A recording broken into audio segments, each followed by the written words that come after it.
coding the news items. 2 questions were asked to each news item, and the answers were coded in the codebook. Research question 1. How does the news item explain the story? Positive, negative, neutral tone, adjective, actors. Research question 2. What does the news items tell us about crisis journalism? Ethical issues and practicalities. Here you can see some screenshots from the news portals we analyzed. And let's go to the findings. Eleftheros Typos is a daily right-wing political Greek newspaper and website of nationwide circulation, which supports the Party of New Democracy, current ruling party. Covered the crisis by sending its own reporters to the field and by presenting reports mostly by Greek media agencies and government statements. Answered the 5 whys: who, what, when, where, why, adding further aggressive denominations on the actors of the crisis, especially Turkey. Characterized by lack of neutrality, while the heavy use of the military language caused more tension and a feeling of a real war. Negative use of the language towards refugees, migrants, illegal entries, no reference on the encroachment of human rights. Use the term fake news in favor of the Greek government without presenting facts from worldwide media agencies. Εφημερίδα των Συντακτών is a daily left-wing political Greek newspaper and website of nationwide circulation which has supported Syriza opposition party. Covered the crisis by sending its own reporter to the field and by presenting reports by international news agencies. Answered the 5 whys without adding further aggressive denominations on the actors of the crisis. Characterized by neutrality while there is no heavy use of the military language. Careful use of the language towards refugees, respect of human rights, and the emergence of the existing humanitarian crisis. Contradicted the statements of the Greek government about fake news by presenting news from international news agencies. Sabah. Sabah is a daily newspaper and a popular news portal that is openly in favor of the ruling AK party in Turkey. The portal has always covered the refugee issues according to the government's position. As the Turkish government has a positive stance towards the Syrian refugees, the website also holds a pro-refugee language. Concerning the recent refugee crisis at the Turkish-Greek border, the portal blames the Greek government and the EU. Many allegations that are referring to Greek police and soldiers in human behavior are stated in Sabah's coverage.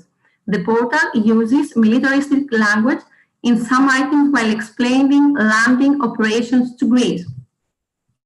Sogzu is a nationalist and secular newspaper. The paper is openly, the portal is openly anti-government and holds a critical view about the number of refugees living in Turkey.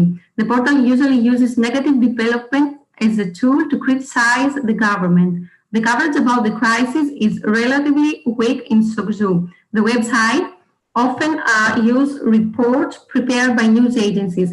Therefore, the portal's critical view towards refugees do not show itself as much as it is in the previous events. Compared to Sabah's coverage, Sogzu has a milder approach for the allegations towards the Greek police and soldiers. If the report is about refugee children, the portal holds more humanitarian view. Refugee children's appearance will make you cry. The portal tends to present the voice of Turkish officials less than Sabah. Conclusions. Greek and Turkish news portals in the table have different perspectives while reporting the crisis at Evros-Merik border. Eleftheros Typos and Sabah tend to follow what Greek and Turkish officials say and shape the content according to the government's views similarly. Εφημερίδα των Συντακτών tend to be more neutral by shaping the content according to what international media agencies report.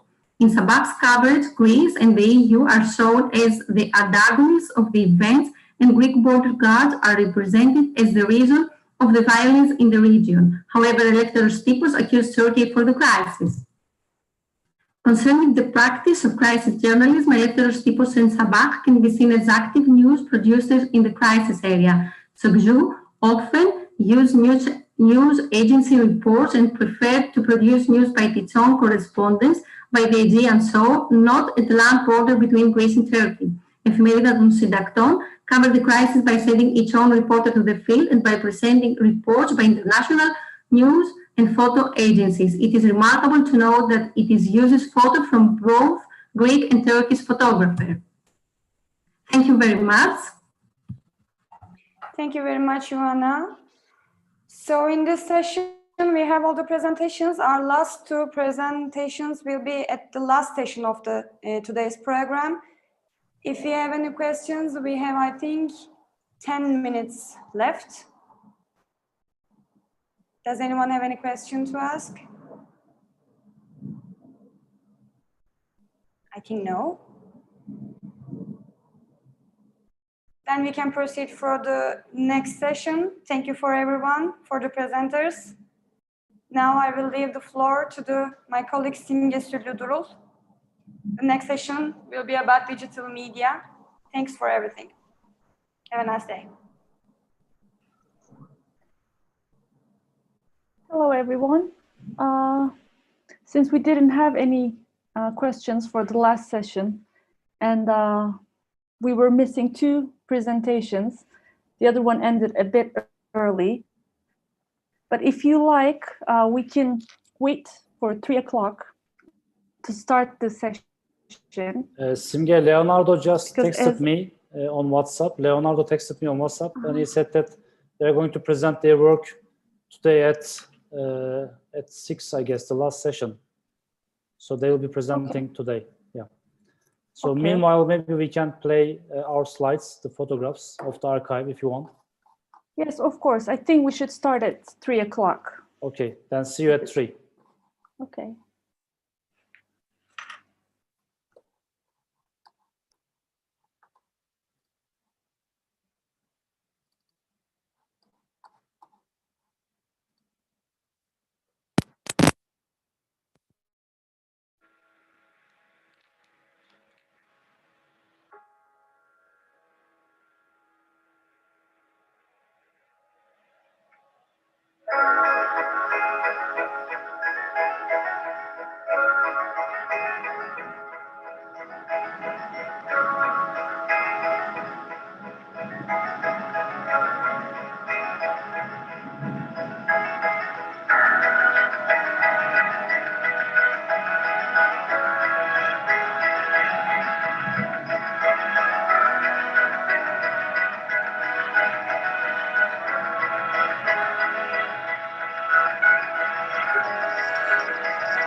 Hello, everyone.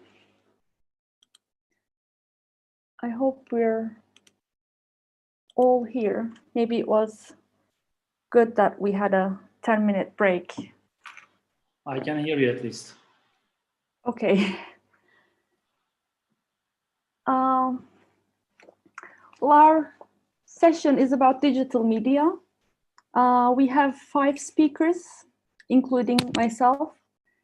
And we are all here, all 5 of us. So I have to ask our speakers to limit their presentations to 10-minute maximum, so that if we need some time for the questions, we can have that time. So we can start with our first presentation from Faisal Karimi. His presentation is about social media in the newsroom. Oh, sorry.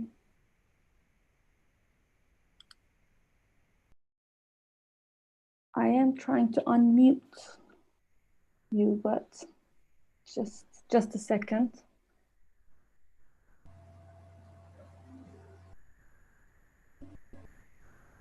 Yeah, I think it works now. Can you try, please? Hello, everyone. Do you hear me? Yes, we can. Thank you. Thank you. Hello, everyone. Let me share my presentation.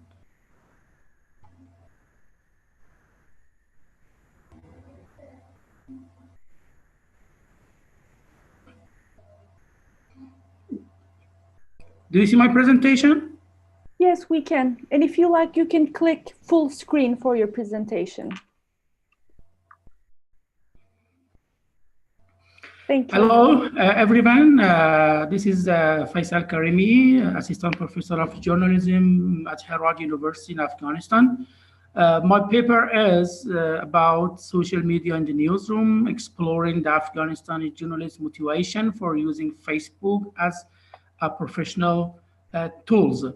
As we know, social media these days changed the nature of journalism, and newsroom around the globe use new media platform such as social media, mobile application, virtual reality, and artificial intelligence or AI.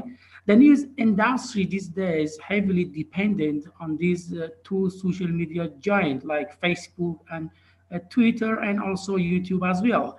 As noted by ICFJ, 75% of journalists around the globe use different social media platform, including Facebook in the newsroom. Also, journalists and the news manager around the globe use social media in the newsroom. Nearly about 50% of newsroom and 40% of journalists use YouTube in order to share information with audiences.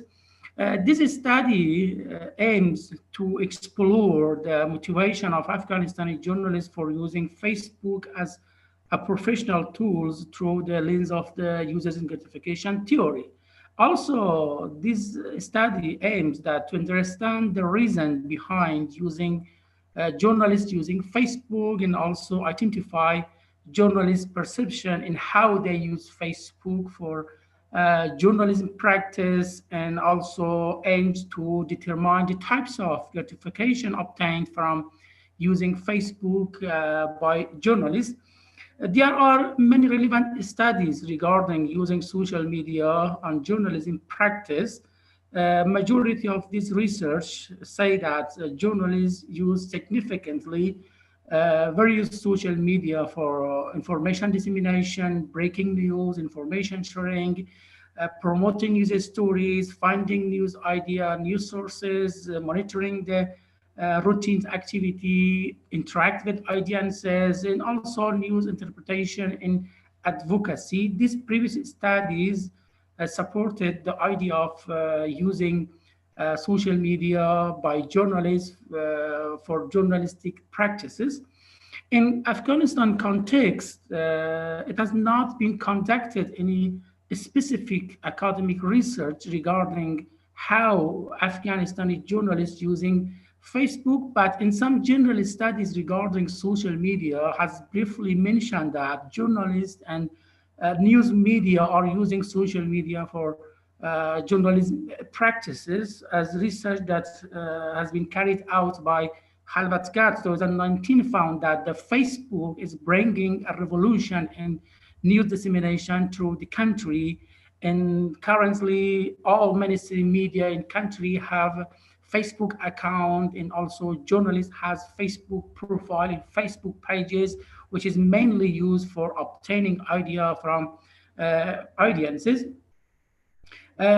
And these studies uses gratification theory was employed to explore journalist motivation for using Facebook as a journalist practice. As we know, the Nisma-Quell theoretical framework, the primary assumption of the users and gratification theory is that it's say that why audience use media and how they use media. And this theory, audiences actively seek out a particular media to gratify their specific needs.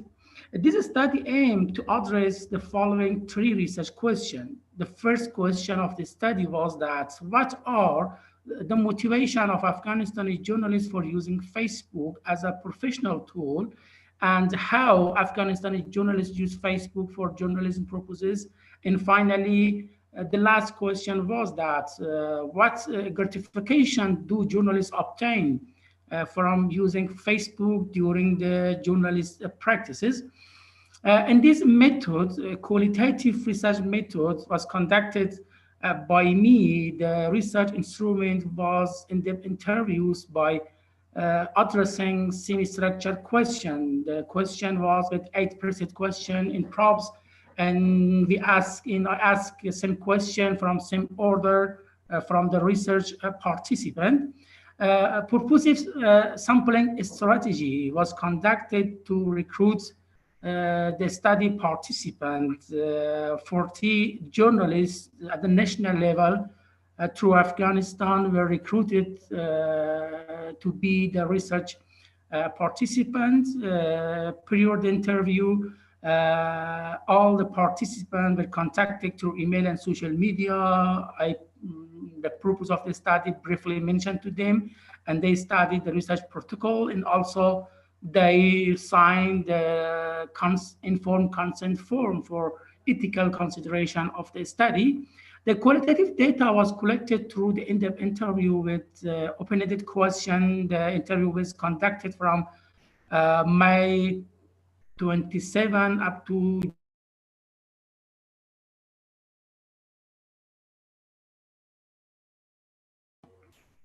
online semi-structured question was conducted through Skype and WhatsApp. The length of each interview was between 40 to 60 minutes, and all interviews were recorded with the permission of the participant, actually. For the data analysis, the interviewee were transcribed verbatim in a MS Word document. The interview were conducted in the native speaker of the participant. After that, thematic analysis were conducted by using in vivo 12 software for analysis of the qualitative data. First of all transcribed data were used for coding and imported into in vivo. Secondly, the researcher moved to read all transcribed data multiple times, line by line, and wrote the memos and annotation. In the final part, all transcribed data were coded to descriptive, categorical, and analytical code to highlight and emerge specific themes from qualitative data. The participants' similar responses were grouped to some general categorical codes, and after that, some general categorical codes were grouped to broader codes, which are analytical code. Some tips were conducted to consider some ethical issues of the research participant, and also to decrease the researcher bias. And this study, and all the participants fully informed about the aim of the study. They signed the informed consent form. I conducted and maintained rapport with the participant to reduce the researcher bias in this study. For research qualitative assurance, four strategies were conducted to involve the credibility, dependability, transferability, and confirmability of the data, actually for reliability or validity of the qualitative data. The findings of the study, there are some graph and chart to show some demographic feature of the interviewees, gender based on age group, based on education level, based on region through the country, journalist experiences, and media work experience or media workplace also, and experience in using Facebook, and also time spent on Facebook per day. After the analysis of data, I found that motivation for using Facebook by asking question why and how question, actually 9 teams identified from the interview as summarized as follow. For example, communication facilitation, social interaction, seeking information and news idea, instant sharing information, enhancing productivity and effectiveness, surveillance, more freedom of action, becoming well-known, and reach to the global audience are 9 themes which identified and emerged from in the interviews, actually. For example, 95% of participants mentioned that they use Facebook for communication facilitation, and there are some participant keywords that are the direct quote from participants that say that they use social media for connecting newsfeed and audiences and limited communication. They use Facebook as a communication tool for inside newsroom and outside newsroom, actually.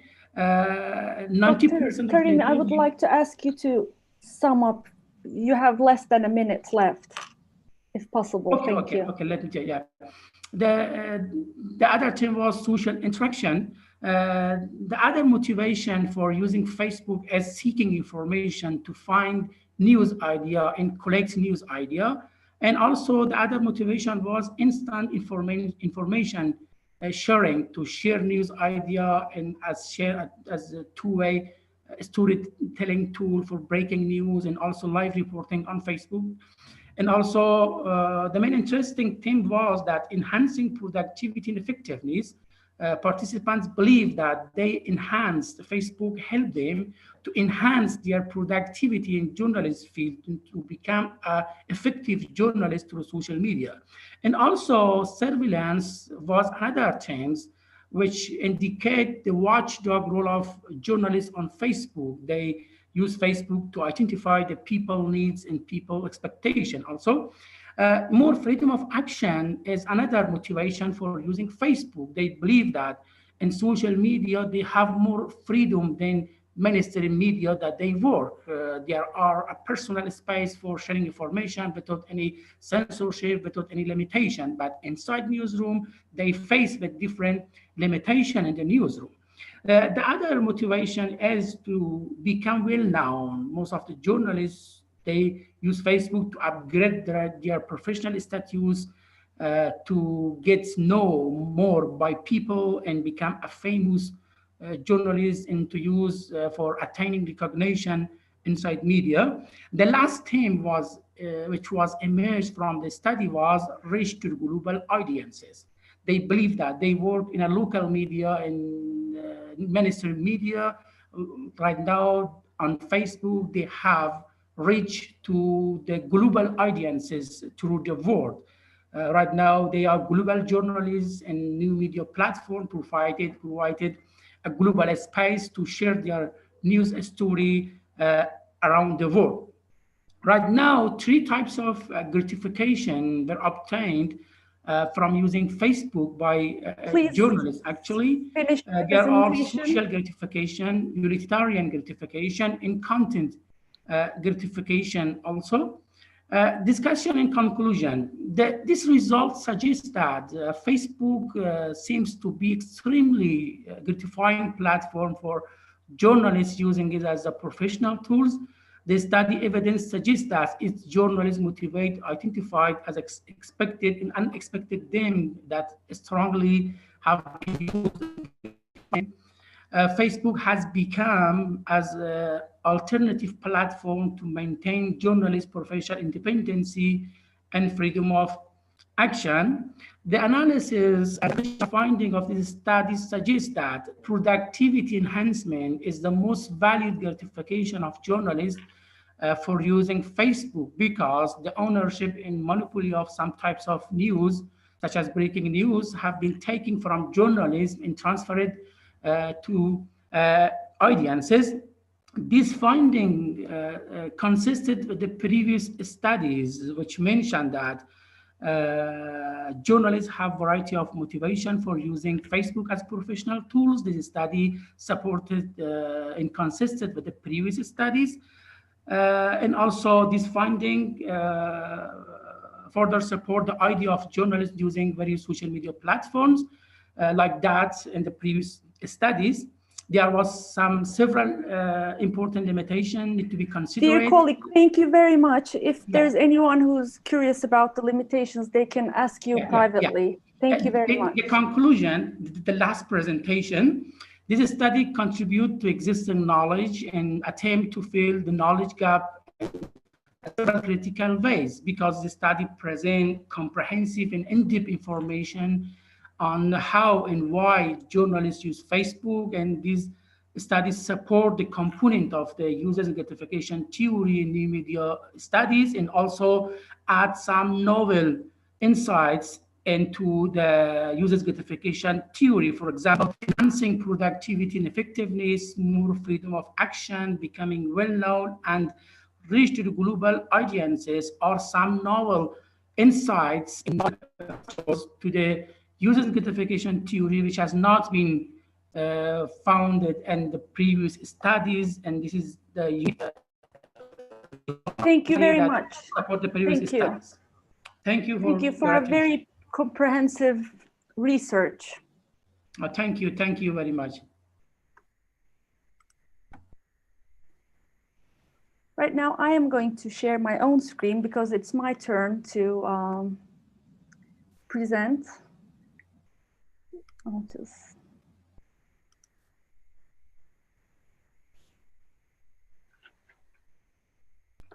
One second.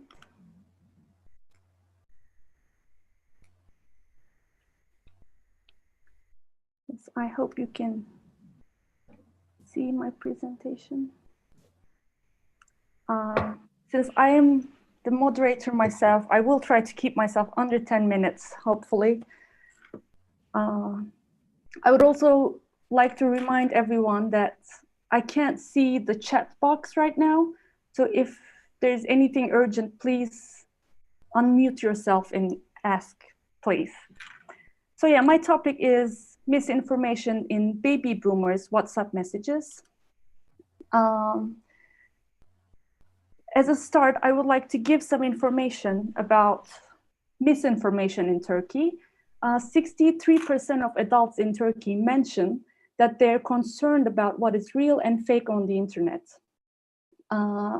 where the world average is 56%. In this sense, we can say that citizens in Turkey are worried about misinformation in the online environment, but when it comes to sharing that information, the answer to how they evaluate and verify online content is unclear, especially the generation of baby boomers appears to use these applications without making any distinction of what is correct and what is misleading. Initially, my research objective was to conduct in-depth interviews with baby boomers. I wanted to understand how they forward information-based messages. However, due to the circumstances of the pandemic, I could not conduct sufficient amount of interviews. So I had to change my research objective. And as I was collecting various content to show to interviewees, I ended up with analyzing more than 100 messages, which eventually became the proposal for this paper. Before going any further, I want to share some information about WhatsApp. We all know what WhatsApp is.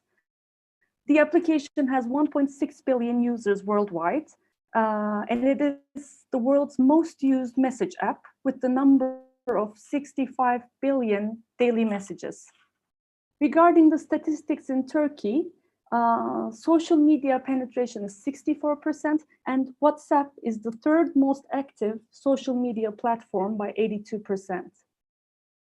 Users of WhatsApp can message anyone at any time, and it provides a relatively private and controlled environment for discussion where users feel safer and less vulnerable to social sanctions. Considering the situation in Turkey, people with opposing political views are afraid to declare their opinions. That's why WhatsApp is thought to offer a safer space where users have control over the receivers of their messages. As a result, they may have less reservation to discuss political issues. In general, WhatsApp conversations are either relational, like planning private activities and contacting friends and family, or related to entertainment as a second category, or they are informational messages associated with news, politics, and public affairs.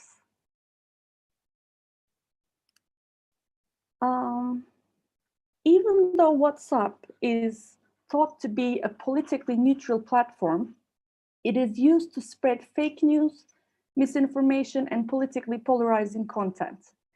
This situation becomes a problem, especially in developing countries, where, as you can see on the screen, access to third-party independent sources for fact-checking is limited, education is a challenge, and cyber literacy is not keeping up with the pace of digitization.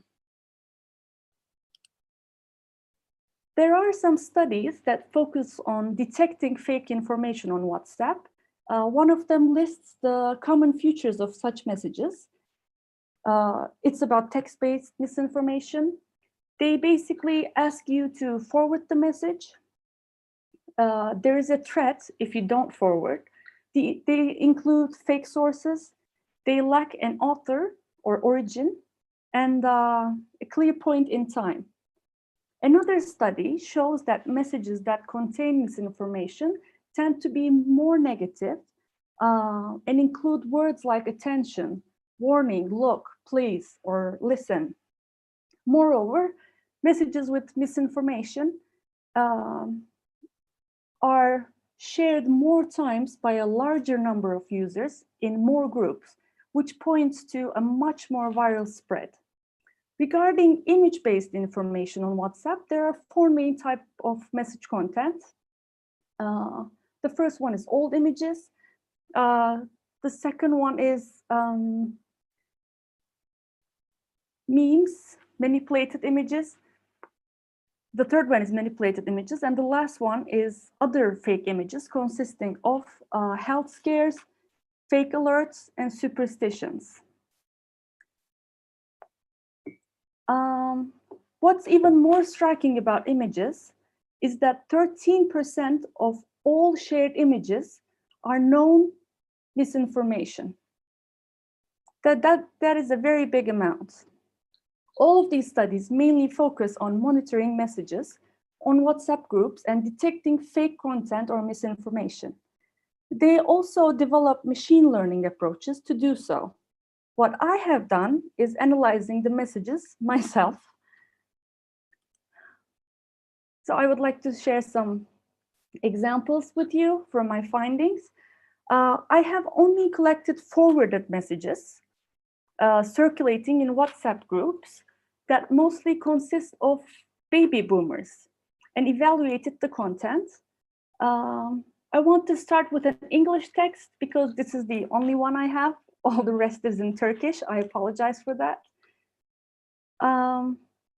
This message was sent in the early stages of the pandemic and had no scientific foundation. It shows many of the features of fake messages like lack of origin, fake source, and the request to forward. Also, when we look at the image, it's quite scary, but very inaccurate. These two messages are also about the virus. The one on the left says that coronavirus, which entered Turkey, kills in 24 hours, and the only antidote is wine vinegar. The one on the right again announces that the virus has entered the country with what appears to be a stamp of Ministry of Health. I should mention that both of these messages were circulating before Turkey officially announced its official case, its first case. What is striking about these two messages is that they are not based on any factual information. And the one from the ministry especially is full of grammar mistakes and misspellings, but it doesn't prevent these messages from being circulated on WhatsApp groups. Changing the subject from coronavirus, the message on the left is a list of new traffic ticket amounts. It contains the penalty fee for driving over the speed limit. This message went so viral that the police department in Turkey felt obligated to make an announcement that this message was fake. You can see the announcement on the right from their Twitter account. As a similar example, this message appears to be a screenshot of the Twitter account of our city's local government. It announces that schools are closed because of heavy snow. But when you visit the Twitter account, there's no such announcement. There are various examples like these. People who send these messages are mostly sophisticated college graduates. That is why it is hard to understand how these messages are circulated so easily. Overall, the message content appears to fall under 4 categories. The first one is celebration messages, like religious and national holidays, greetings, like saying good morning, good evening. The second one is announcement messages, meetings, events, notifications. The third one is informative messages. They can be about diseases, earthquakes, health, nutrition, topics like that. And the last one is comment opinion messages, which mostly contain political content. In terms of misinformation, the most problematic area seems to be informative messages. There is a very large amount of information circulating in WhatsApp groups.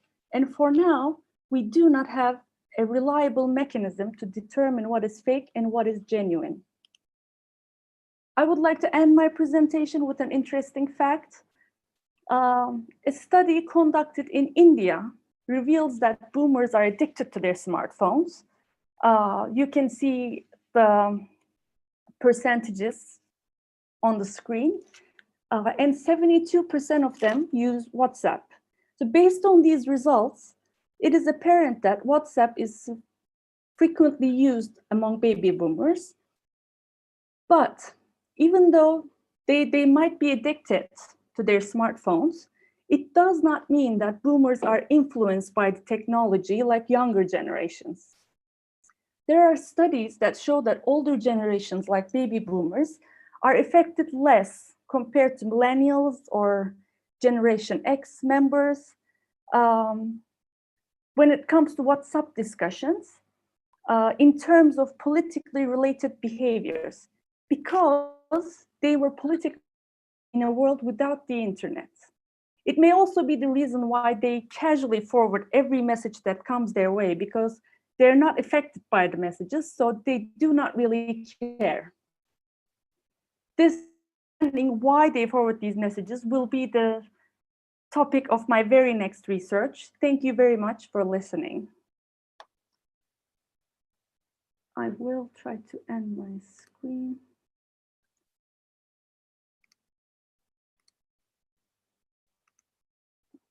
Yes. Thank you. And if I apologize.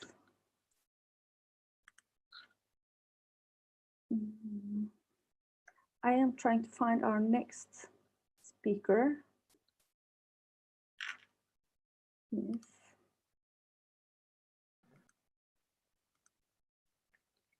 Our next speaker is unmuted right now.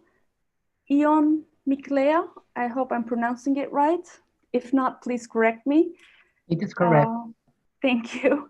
And his presentation is about connecting organizations.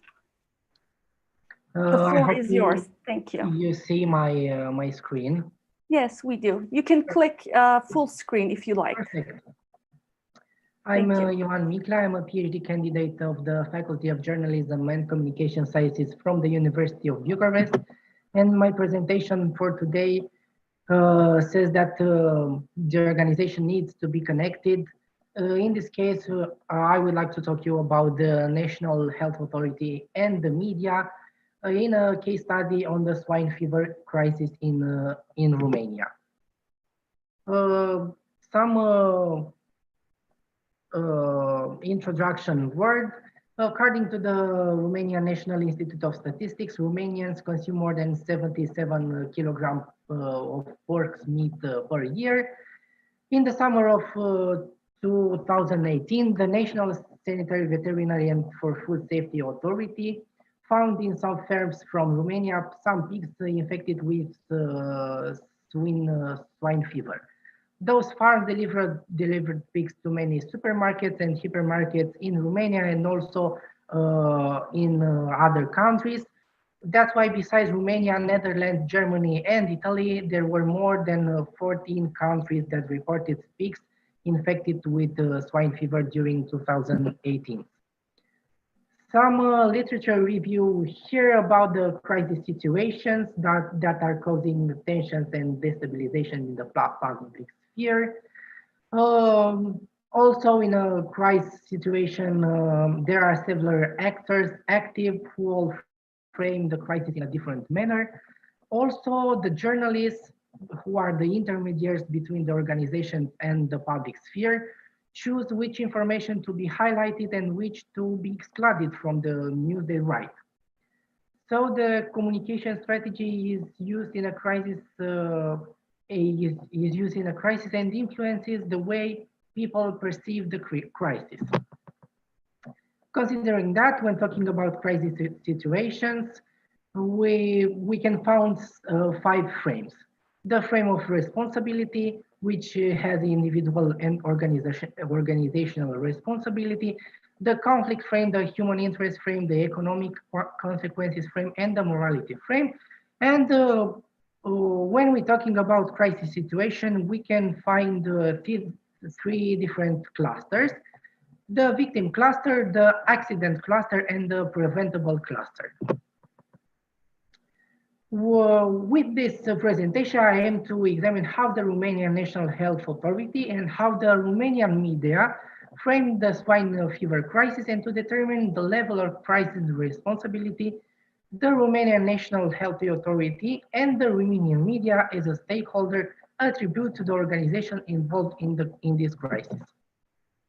So, using the typology that I have presented before, I employed the content analysis of the news articles, National Sanitary Veterinary and Food Safety Authority releases, and the comments made by Romanian media readers from July to December 2018. I used the QDA minor 5 to determine the frequency of frames and the correspondence analysis I have employed to identify the relationship between keywords and the frames. The objectives was identifying the frames used by Romanian media and also by the National Health Authority to represent the crisis. The research questions are listed below. In this analysis, I found 133 news and press releases from 21 mass media channels. The period which I analyzed was from July to December 2018. And in total, I have analyzed 639 phrases overall. Well, the findings show that the salience of attribution of responsibility followed by human interest and economic frames in the presentation of this crisis. and the qualitative analysis of the moral responsibility framing in the releases from the National Sanitary Veterinary and for Food Safety in Romania showed that this organization is considered to be and to have a duty to inform about the swine fever crisis and the safety measures only after the media published the first articles about the crisis. Until the media published the very first articles about the crisis, the state authority didn't mention anything about this crisis situation. On the other hand, the qualitative analysis of the moral responsibility framing in the news articles showed that the EU is the institution responsible for the spread of swine fever crisis, being the institution that regulates how unsafe substances like those in feeding pigs can be used. The EU is mentioned 2019 times in the 106,039 phrases analyzed. Also, if we are talking about the comments made by Romanian media readers, the findings show that they highlight the economic consequences of the crisis, followed by the human interest. It is quite logical because the simple human, the reader, is concerned about their money and the consequences that can affect him in an economic way, and then in a human being way. Users are talking about the price increase that the crisis has produced, and also about the risk of consuming meat from pigs infected with some swine fever.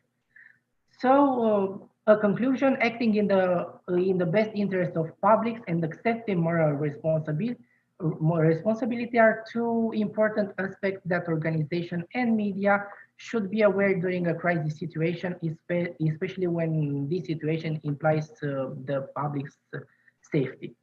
On the other hand, I saw that the users are waiting for clear and timely information from both from the media and from the Romanian National Health Authority. Talking about the cluster in which Romanian media fitted the swine fever crisis, the findings showed that the problem of pigs infected with swine fever was a latent one that was transformed into a crisis because of hidden information and the lack of communication between authorities.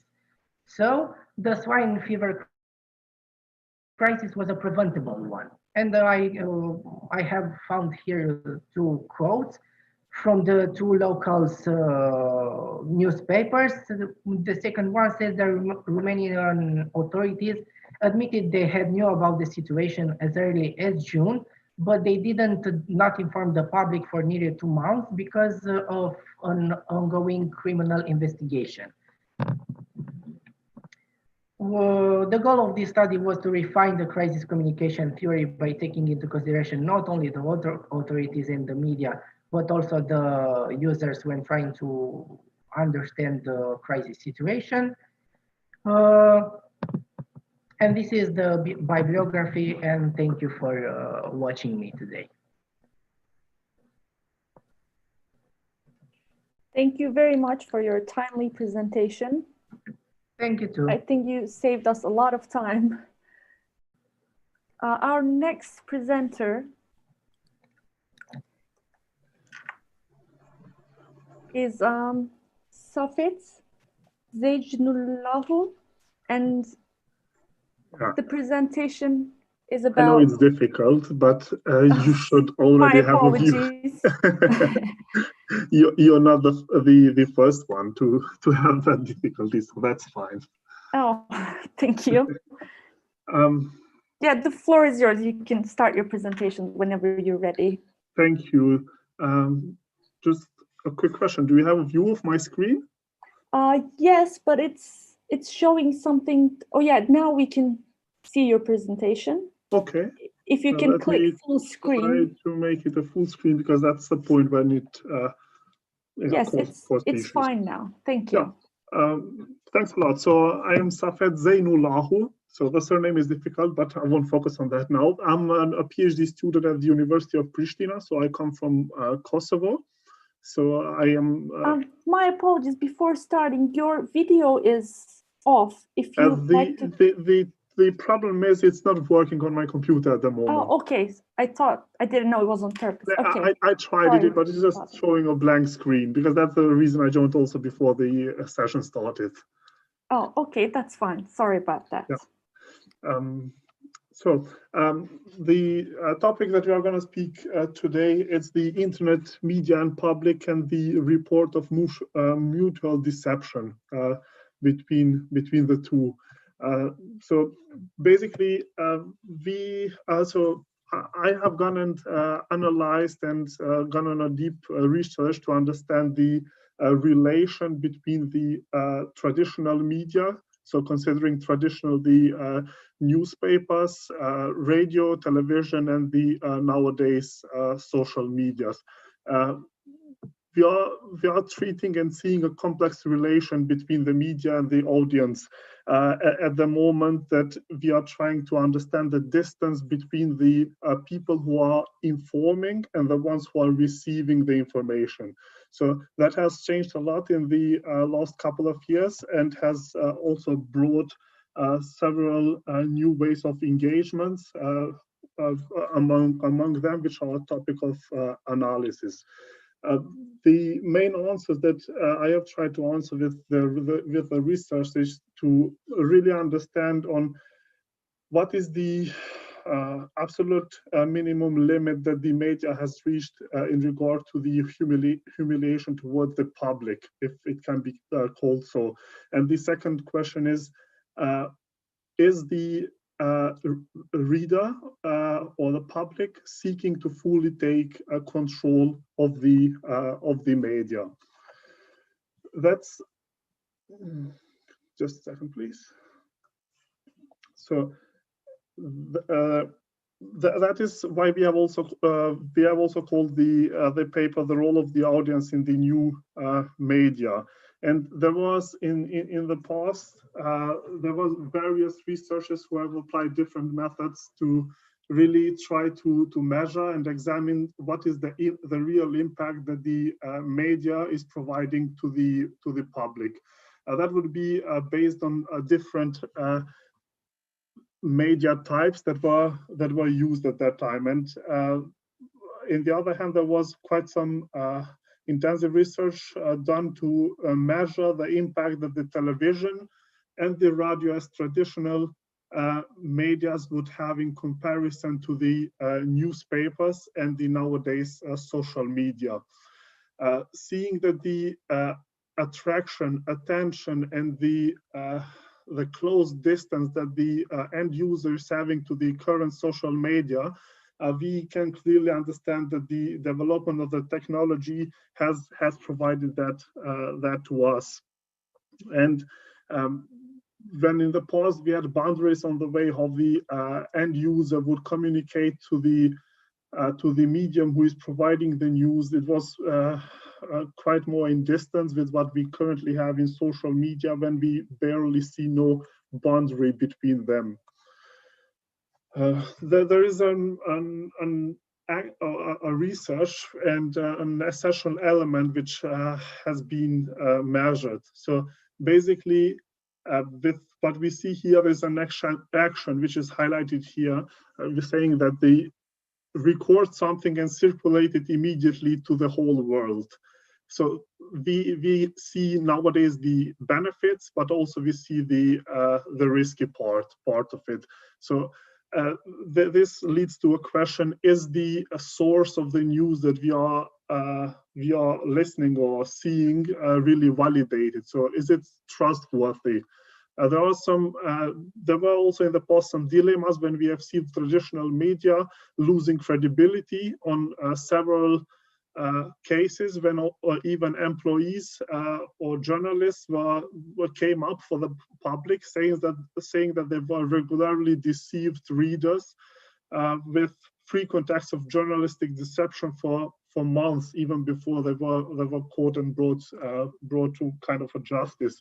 So there is another element which was part of the research, which has had to deal with the so-called interactivity between the media and the public, because the risk that is associated with this new social medias is absolutely present, because the way of the end user and the new media can be engaged is basically 24-hour, 7 days a week. So the end user is influencing the way of the news are being now provided. So, and when in the past we have seen in the television, when only the politicians or the person on the screen was the main character of the show. So nowadays it's also the end user being engaged basically all the time and driving the discussion.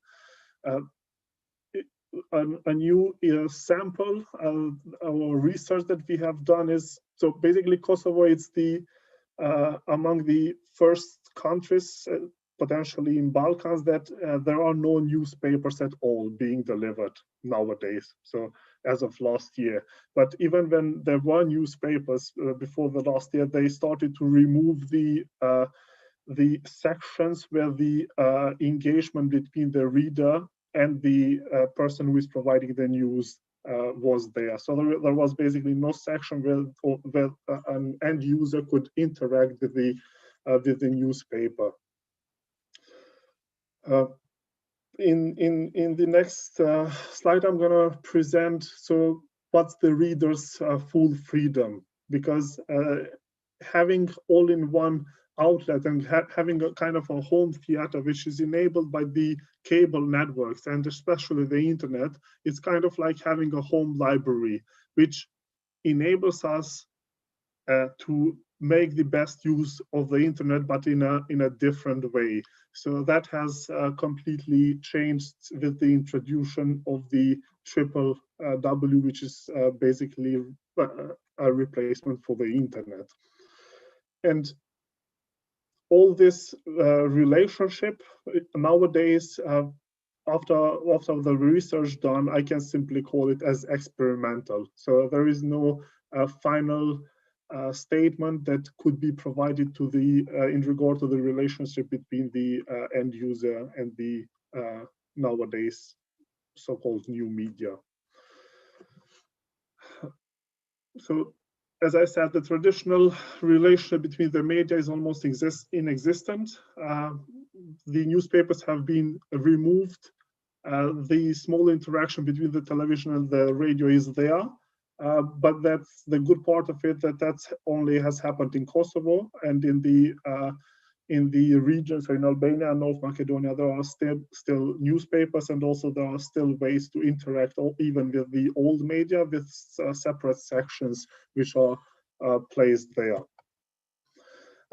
One of the challenges which was solved, so during the research, we have understood that the European Court of Human Rights in Strasbourg has placed a law which would prevent specific comments sections in some online portals, which was particularly used to basically blackmail or provide chantage to the people who were providing the news. So basically the comments which are now provided should undergo a review before being published for the whole audience. That's so-called by Umberto Eco on January 2016. So the social media has given the right to speak to the fools.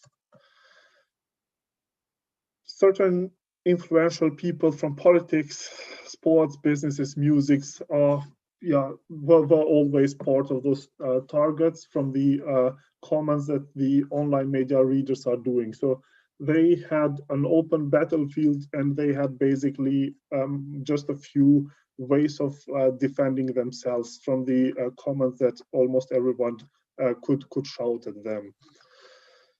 Therefore, I would like to remind you that you have about 1 minute left. I'll try to be quick. So Thank you. I'm gonna just quickly speak to the part of the research was that we have seen that in the online media the online media is very late validating the sources that they are using. So basically, they tend to go as soon as possible to the end reader, and validating the sources, it's simply one step which is being neglected. There were two cases when I myself was working in the office of the president, Fatmir Seydiu, when there were fake news provided for the president, which were then later removed after the reaction of the office of the president. I'm going to try to be quick. There are part of the research also we have placed online a statement saying that we are going to take on we are going to make an event or protest that is against the announcement of the entry into Kosovo of a train from Serbia, covered with anti-Albania slogans. There were thousands of likes and people saying that they are going to participate, but in the real protest, there were only 27 participants. That shows the kind of clicktivism which was used in that scenario, and people really just saying, we are going to do that, we are going to do that, clicking like, but in the reality, they were not acting behind the actions that they were taking on this social media. As a conclusion, is that the complex relationship between the media and the public, it's now completely undergone a transformation on the development of the media. Both in the scenario where the newspapers, radio and television didn't have the golden opportunity that is nowadays created with the new social media. In this way, we have seen that we are able to influence the creation of the news by the end user.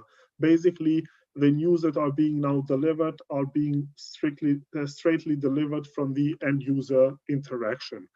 So that has eradicated the line between the media and the public. Therefore, it cannot be stated that this new report has improved the media. In that way, I have called this as a transitional period of the specific relationship between the media and the public. Therefore, the media must take a large part of the public that are seeing those opportunities with the eye of deceit towards each other. References from the sources that were used for the research and the references for the photos that were used in the research.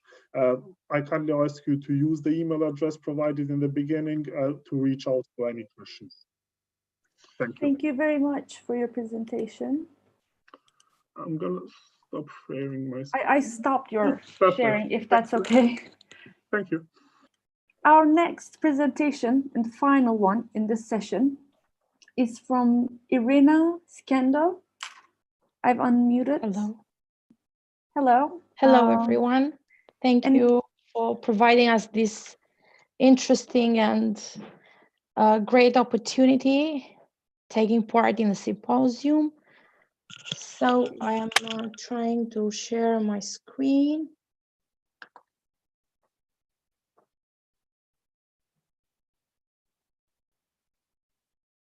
Well, my paper is entitled Globalization and Culture, an overview of specific aspects of this interaction. So I had to mention it in the beginning. I come from the University of Vlora in Albania. Well, starting it with this quote, globalization is an intensification of interconnection and unstoppable spread of all beliefs, values, goods across the territorial boundaries of each state. Globalization is a representative term of a complex series of economic, social, technological, cultural, and political changes that express themselves in the ever-increasing interdependency, integration, and interaction between people and companies across the globe. The link between globalization and culture is as old as a consequence of the colonialization process in those countries rich in natural resources, rich in national and cultural values, and rich in wealth for exploitation by the more developed and westernized countries. This means that culture has been a cause for globalization.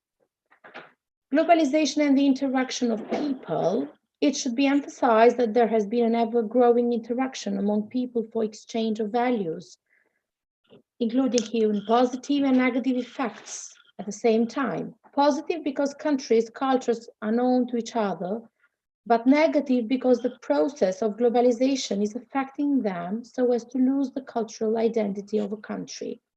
What needs to be done is cooperation between cultures in order to have the exchange, but on average levels, while preserving the identity of nations. Let's have a look at these definitions of culture. Culture in itself is a statement of what a human being is. Culture refers to a common way of living of a national community that has achieved a common national identity and a system of homogeneous values achieved by the process of industrialization or modernization. There are so many cultures in the world as people are. Ideas about culture developed over the course of the 19th and 20th centuries. In this period, culture involved knowledge, faith, art, laws, and traditions. It would be the civilization of a society that would give a culture definition as a great intellectual achievement for those years. Culture is not something that people are born, but is what they gain as a result of social interaction. Just as air, food, and energy are needed for the process of socialization, it is a consequence of the way of education, social life, and human growth. The concept of culture varies in different countries according to the development of each country with each other.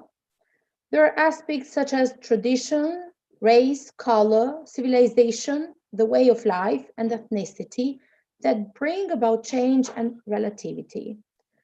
What really brings different cultures is the different way of behaving, thinking, and living of each of us or different groups in society. The impact of globalization on culture, there is a list here of where we can see the influence of globalization on culture. There is the availability of media and commercial products that influences local culture. We can mention here that the foreign products on the markets, often at low prices, can devalue local farmers who have earned their livelihood by traditionally working in small family-owned lands and selling their goods locally. As there are many goods in all spheres and many monopolies are created, a good part of exports is exported while leaving the rest. This creates a kind of gap and limits the development of the poorest. Negative impact of globalization as it increases the well-being of a part and limits the income of the other group. Food as an integral aspect of a country's culture affects the habits of the society where it operates. Today's kids, adolescents, teenagers prefer canned foods, packed from abroad, and most of ones who are part of fast food. The home cooking culture is eliminated, what we can say is being eliminated. The risk of diseases is increased and the local traditions disappear. What remains to be said is that in the future, one will not know what is the characteristic dish of a country or another country, thus bringing homogeneity. We have a TV channel here. CNN is a TV channel that displays the news globally. In this way, the information depletes and cultures are known and exchanged with one another. As a result, poorer or less developed countries receive life models from the media and develop local culture through foreign cultures. For such countries, such a pattern is acceptable for development. Asian values under the globalization process. Another aspect here, some of the values of the Asian values, respecting authority, working hard, and believing that the community is more important than the individual, have locked the country continuously within a sphere that does not accept development. These values contradict with the universality of human rights as the individual is protected so much that many basic rights are not guaranteed. This is because Asians have always defended their values in the face of modernization, neglected morality and globalization. Being a confined society has no welfare and economic growth because economic development is blocked. These values have hindered independent thinking and creativity by always entrusting authoritarian regimes. People being educated with a spirit of respect for authority hesitated to criticize their governments. Salsa dance. Salsa is a Latin dance, making it an acceptable dance all over the world. However, it has not been practiced equally in all countries. This shows that states really communicate with each other through culture by taking the same activities, but the way of organizing and practicing is left in their hands. This brings some kind of identification. So globalization spawns a culture that allows individuals to express themselves freely within that culture by personifying and personalizing themselves in their own way. Indian clothing, sari, one of the traditional handcrafts being threatened today as a result of globalization is the silk woven dress for women in India, otherwise called Indian sari. These dresses take about 2 months to create. There are about 1 million sari processes in India today, and they are being threatened by the processing of Indian sari by machines due to the technological growth. Professional letter writers. Traditionally, men were placed in certain places beside post offices and wrote letters to the poor and illiterate immigrants. They were paid little for writing a paper, yet many survived because of these payments. However, the spread of mobile phones and other technology of Western culture, including messages capabilities, made the writer outdated. Truly, development is required by a certain layer remains the plague of this development without having any possibility for life. Ms. Skendo, you have 2 minutes left. I am concluding it. Thank you. Thank you. So, Thank you. it should be acknowledged that as a conclusion that all over the years, the process of globalization will be even more important by representing the whole globe as a whole and leaving no more room for national identification, as value exchanges are so diverse that the world will become one and uniqueness in each field. Since multiculturalism, tourism development, education are the real concerns of a society and globalization has a positive impact on their dissemination and improvement, this means that the continual global process in this aspect increases effectiveness and well-being. We can underline here that such negative effects of the impact of globalization on culture, such as McDonald's, destruction of cultural diversity, consumer culture, should be reduced to degree scale until eliminated or replaced by methods of self-culture. Cultural change is a consequence of globalization process. In order to have cultural identification, each state must make efforts, undertake strategies to eliminate negative development, and contribute to the revelation of local cultural values, especially for the young generation that tends toward the globalizing process. Thank you.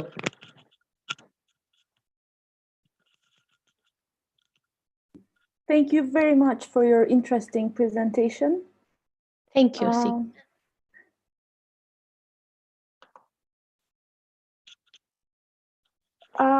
As far as I've seen, there are no questions from the chat box, but I would like to remind everyone that even though the session ends, if the presenter is still online, if you can see their name as a participant, you can ask them or send them a private message. I would like to remind all of you that. And I think we can move on to our next session. I would like to leave my place to my colleague Hatice Kahraman Adıyaman, as the next moderator. Thank you for joining. Thank you, Simge. Hi, everyone. I am Hatice Kahraman. I will be hosting the session 2.4, which is about theory and analysis. Before leaving the floor for the presenters, I'd like to remind you that this session will last 1 hour, although we are a little bit late. Each presenter will be given 10 minutes to complete their presentation. At the end of the session, you will have 10 minutes for your questions or comments you might have. You may write your questions about presentations at the chat section. Now let's start with the first paper. The first paper is authored by Serra Görpe and Burcu Öksüz. Their paper is called The Perception of a Public Relations Practitioner in Society, and analyzes on their education and personality characteristics. The authors have sent their video presentation. Now let's see it.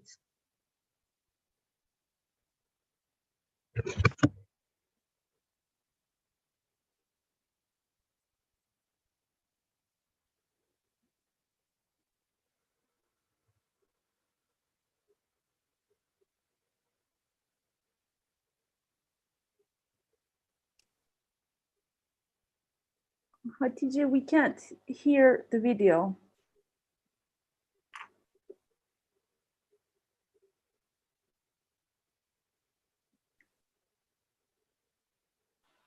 Hatice, if you use microphone, this may block the sound of the video.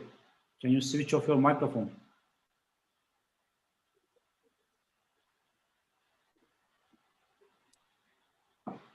No voice? No, we can't hear it. No. Oh, okay. There's no voice on the video.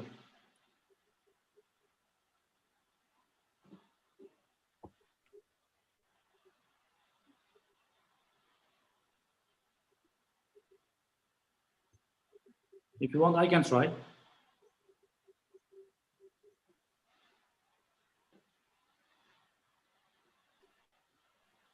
Should I stop Hatice's sharing?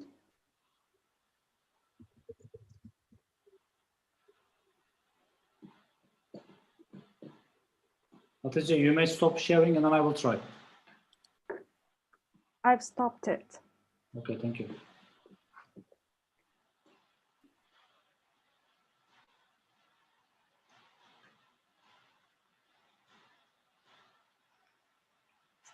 Good day, everyone. My name is Serra, and I'm joining you from University of Sharjah in the United Arab Emirates. Thanks for attending our panel. This is a co-authored conference paper that I collaborated with my colleague from İzmir Katip Çelebi University, Dr. Burcu Öksüz.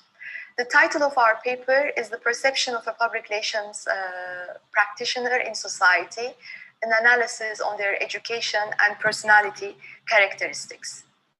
We were actually interested to explore the perception of PR practitioners by people from different professions in terms of education and personal characteristics. As you may very well know, there are actually quite many studies on the perception of public relations profession, but not so much on the education of a public relations practitioner and personality characteristics of the public relations practitioner. I do not intend to go into the details of the literature review. In the full paper, you will read our literature review. I would like to talk more on the methodology, but maybe with a few slides, I would like to share with you some of the important studies related with this. From our country, from Turkey, two recent studies that I would like to share with you.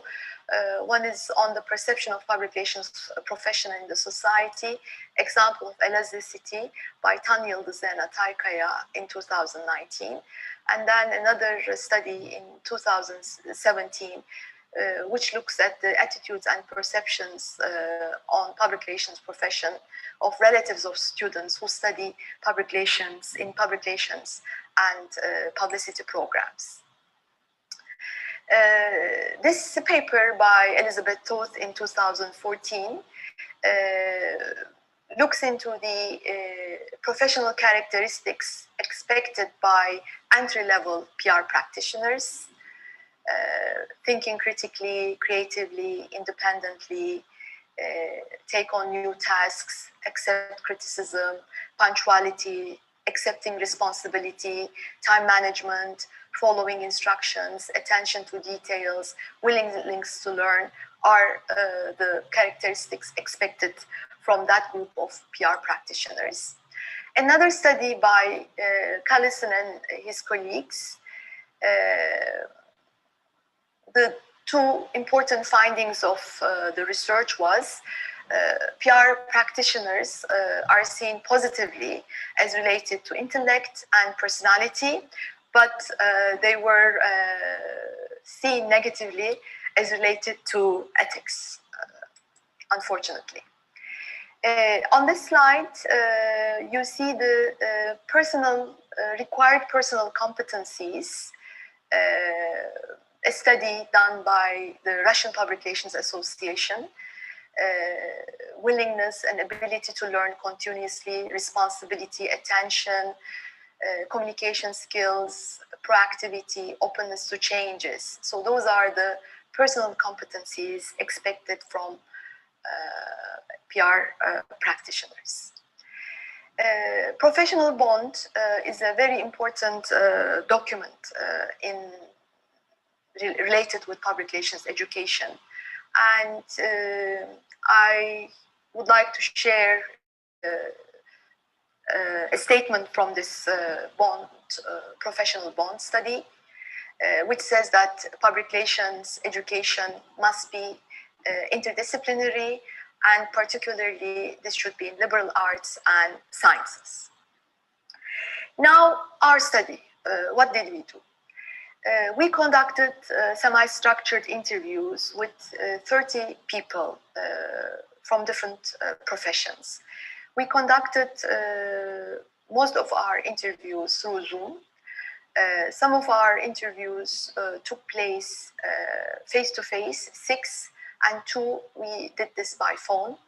In our sample, we had 14 male and 16 female participants, and the age range of our participants is from 24 to 71. The interviews took place from June to September and lasted from 30 to 50 minutes. They were all recorded, transcribed, and we classified our data under 2 themes, which are education of a public relations practitioner and personality characteristics of a public relations practitioner. In this table, we are showing you the profession of our participants. As you can see, we do have quite a variety of professions in our sample. Lawyer, doctor, industrial engineer, real estate agent, interior designer, pharmacist, tailor, store manager, teacher, architect, and so on.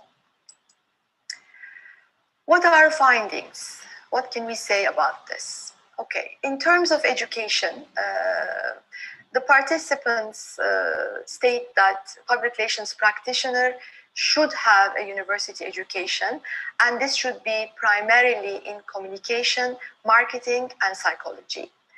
And another important thing that came out of the study is that they say that the public relations practitioners should be open to learning and continue always with their professional development. Here on this slide, we are sharing with you some of the quotes from our participants. As I said earlier, psychology, theoretical background, they're expecting them to have also practice knowledge.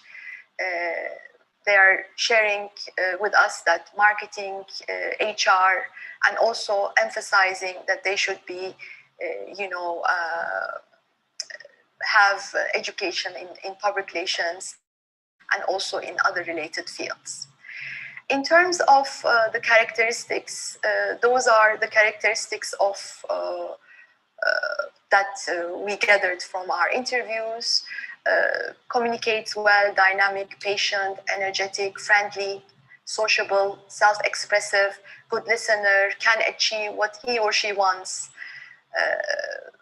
you know, someone in kind of in the middle with a moderate temperament and also solution oriented. On this slide and the upcoming one, we do have some direct quotes from our participants related with the personality characteristics expected from a public relations practitioner. Tolerant people, how to act, they should know how to act in different situations, extrovert, a good listener, a good communicator. Again, there had been, you know, an analogy with the colorful personalities like a peacock, colors, red. It should not be red. I'm red, I cannot be a public relations practitioner. Blue, because he has to be analytic. Green, a peaceful character, analytic, peaceful, and objective. Tolerance, again, we see here, patience, calm, good communication, flexible, has to be trusted, has to have solid knowledge. As a conclusion, we can say that there is a general awareness about public relations profession, but of course, compared to other established professions, public relations is not known by the participants who are coming from different professions. But on the other hand, they have ideas about public relations practitioners in their minds, and they all agree that not everyone can do public relations. They have to have an education, and they must be knowledgeable in communication, but not necessarily in public relations education. In the minds of the participants, public relations is perceived as a difficult and important profession to practice. And also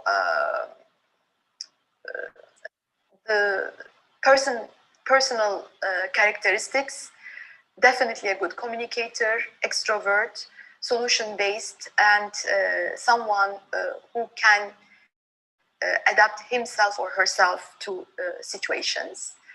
And as a last word, what was interesting for us was, although the profession is not very well known, the participants' articulations of education and personality characteristics expected from public relations practitioners are accurate. If these had been addressed to people from our field, they would have, their evaluation would have been similar to those who are not coming from the public relations profession. So that's, as a final word, this is what we want to say.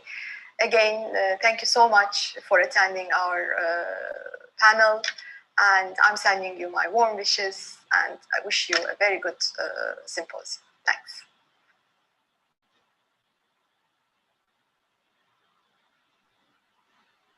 Now we will continue with our second paper. Murat Yalçın, is he here? Yes, I am. Okay. Your paper is titled "They Came From Within." Yes. You can start now. Okay.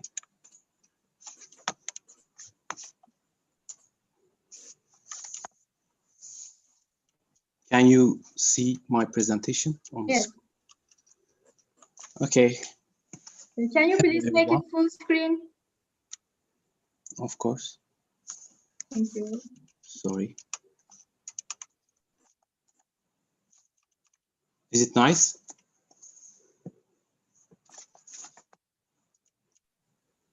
Full screen. If you. I did, but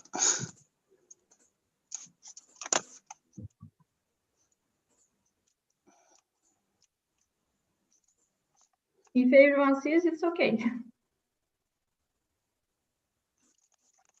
I don't know. Hocam şu an bende full screen ve sizleri göremiyorum artık. Daha önce hiç Zoom kullanmadım, kusura bakmayın. Not hocam, sağ alt köşede presentation işareti var ya, ekranında sağ alt köşede var. Hemen büyütecin yanında. Sağ altta. Onu tıklar. Evet. Şu F5 yani. Evet. Okay. Tamam. Şimdi oldu. Thank you so much. Okay, today I'm going to make a presentation of one of the David Cronenberg's movie, which name is They Came From Within. It's written and directed by David Cronenberg at 1975. My main idea of that presentation is try to adopt a new post-human concept of David Cronenberg. Also try to innovate this concept into less aggressive new concept according to necessity of this pandemic era.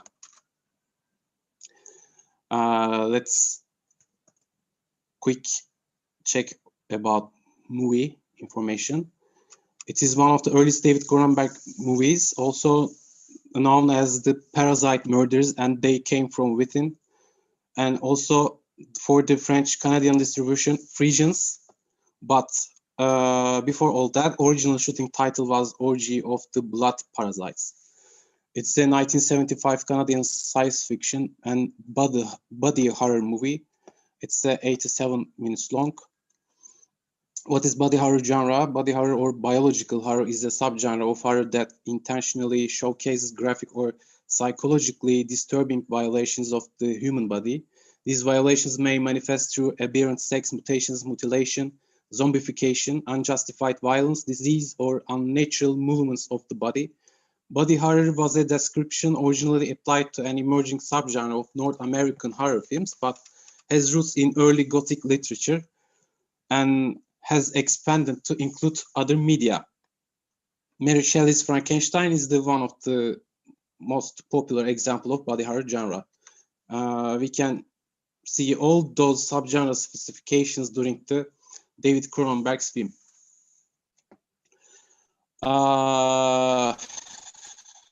Okay, let's talk about the plot of the movie. At the first look, we can see that the socialist, modernist, or brutalist apartments are main location. This building provides everything to the residents, such as shopping centers, supermarkets, restaurants, etc. Also, complex medical stations located in that building, quite similar to today's Wuhan city. What's the plot of the story? At Starliner Towers, a luxury apartment complex outside of Montreal, Dr. Emil Hobbs murders a young woman named Annabelle. He slices open her stomach, pours acid into the wound, and then commits suicide. Nick Tudor, who has been suffering from stomach convulsions, finds their bodies but leaves without calling the police. The two bodies are found by another resident, Dr. Roger St. Luc, who calls the police. Hobbs' medical partner Rollo Linsky tells St. Luc that he and Hobbs had been working on a project to create a parasite that can take over the function of a human organ. And this is important sentence, I think, because when we put out the parasite word from the sentence, and if we put virus word in the sentence, a virus that can take over the function of a human organ, it's quite similar to the pandemic situation which we live in. After suffering more convulsions, Nick leaves work early. He vomits a parasite over the railing of his balcony. The parasite slithers back into the apartment, where it attacks a clinic woman in the basement, attaching itself to her face. His wife Janine tries to care for him, but he ignores her and prefers to talk to parasites undulating in his abdomen. At the clinic, Roger sees a sexually active middle-aged resident who has been suffering from stomach convulsions. Roger postulates that his condition might be an sexually transmitted disease that he caught from Annabelle. Linsky calls Roger from Hobbs' office to tell him that Hobbs had developed a parasite that was a combination of aphrodisiac and venereal disease that will hopefully turn the world into one mindless orgy. And this is the David Cronenberg's fantasy in his mindset. Hobbes believed modern humans had become over-intellectual and estranged from their primal impulses. Hobbes' ambition with his parasitic invention was to reassert humanity's unbridled sexually aggressive instincts, and he used Annabelle as his genuine pick. Linsky warns Roger not to approach anyone who is behaving in a strange manner. And despite all precautions of the doctors, Parasite begins to spread very quickly. Parasite finds various ways to spread, not only sexual attractions, but also it uses drains from the structure to spread out. At the end of the story, the parasite spreads through the whole apartment. It turns residents into highly libidinal zombies. Also, it turns the apartment into a group sex environment by increasing the sexual desires of the people it infects. Ultimately, apartment residents head out to the city center to spread this sexual attraction. Yes, when we take first look of the movie, which I said, socialist modernist style apartment scape can be attention. All-in-one concept, hotel suites, permanent suites, offices, restaurants, shopping centers, medicines, dry cleaning stores, pool, tennis court, dental clinics, and medical clinics located in one luxury apartment. All-in-one concept. It seems like middle-class dream house. Like today, we can easily find some example of from the Istanbul. According to film, we can say that it's a criticizing of modern life and mid-class consumption. On the other hand, we have more powerful motivation to read. We don't need to find implicit meanings of the film. Film provides character needs explicitly. Let's check the Cronenberg's interview. Reporter asked to him, in They Came From Within, there was a line of dialogue. Man thinks too much. He's lost touch with the body, with instincts, too much brain and not enough gut. Do you think the mind is stronger than the body? And David Cronenberg replies, no, I think the quote is particular to that film. What interests me is the mind and body schism. Also, reporters ask, what do you mean by mind and body schism? And he replies, I think the mind grows out of the body. I don't believe in an afterlife. I don't see the mind or the spirit or the soul continuing after our body dies. The mind and body are completely dependent and interrelated. The mind is somehow organic and physical. It's only our perception and our culture that keeps them separate. Okay, let's skip that. So we can say that modern life and modern individuals are inhuman, according to that movie. Social identifications, personal life goals, striving to gain social status, repressing to sexual instincts are meaningless. Modern architectural constructions can only be playgrounds for individual sexual desires. Autonomous boundaries of individuals are not solid. They can avoid for modernity and its restricted rules. Sexual attraction, sexual-driven individuals, radical sexual fantasies are defined, perverted by modern life. On the contrary, all these primitive instincts exist of a sense of humanity. Also, and this is important, nature is not an idealization of industrialized, shaped, green-colored landscapes. Nature is the house of the parasites, pathogens, viruses, which are transgressed human bodies. When individuals face with nature, we can see that no individual which can live with closed-shut boundaries. To sum up, mind and body are two different phenomena, according to David Cronenberg's theories. And Freud has provided us with the most basic evidence of this through his methods. Also, according to Charles Darwin, evolution becomes faster when particular species is threatened by something. And we can ask this question, how organism can evolve? So basically mutation and sexual attraction which provide appropriate condition to the transfer these mutant genes to the next generation. So we can create a powerful relationship with today's pandemic era. According to Cronenberg's body and mind schism concept, post-human is the individual who live with pathogens, not deal with it, but live with it. Post-human is the individual who live with high sexual instincts. We can conclude that post-human is the individual not only sexually driven, but also able to use his evolved mind for the finding basic solutions, not complicated You ones. have 2 minutes left. Okay, I'm finishing. For example, premising to new protective screens and masks for prevent contaminated atmosphere. Vaccination studies take too long and vulnerable to the expecting mutations. That's all. Thank you so much. Thank you very much. Now, let's move on to the third paper by Gülseren Şendur Atabek and Ümit Atabek. How are media technologies experiences remembered? Conceptual maps from oral history narrations of Turkish media professionals and media consumers. The paper will be presented by Ümit Atabek. Can you please unmute your video? Yes, I did. Could you please allow me to share my screen? Dr. Yalçın, please can you stop sharing your screen?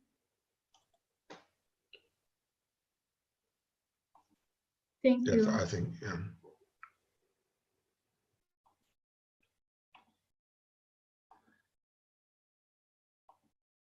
Okay, I think you can see my computer's screen, right? Could you please full screen it? Yes, I will do. Thank you. Good afternoon to all. We thank to the organizing committee very much for organizing this very well-developed and well-organized organization. Thank you for them. And we also thank for allowing us to present our paper. The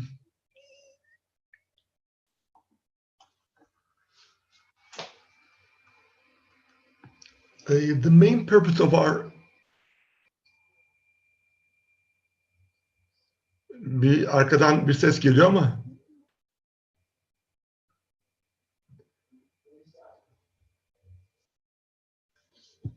Ops. Niye böyle oldu?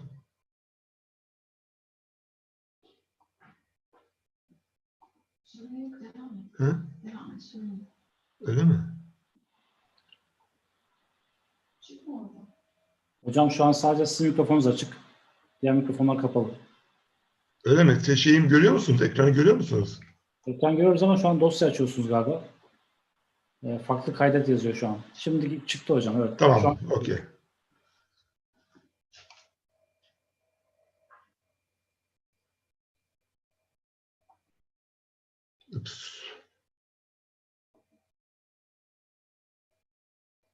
Bir daha yapacağım, pardon. Şimdi tamam mı?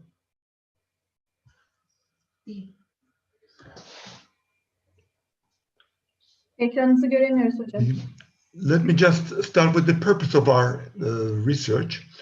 The main purpose of our research is to explore the people's experience about media technologies and how do they narrate their experiences. PowerPoint görünmüyor şu an. That's the main purpose. And our motivation şu an ekran is based on... Şu an ekranınız görünmüyor hocam. PowerPoint'iniz kapandı. Tekrar share screen yaparsanız görebiliriz. Bir dakika, bir daha deneyeyim.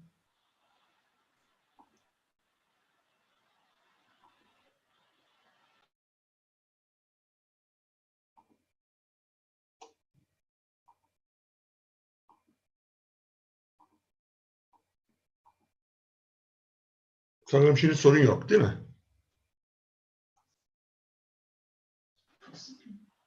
Şu an görünüyor hocam. Tamam, özür dilerim tekrar. I was just telling about the purpose of our research, and our research was coming out of the description of McCarthy and Wright, who they explained technology as a lived experience.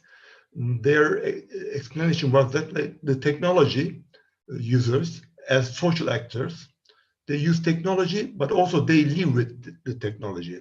And this is particularly important for the communication and media technologies because they cover almost every aspect of our everyday lives.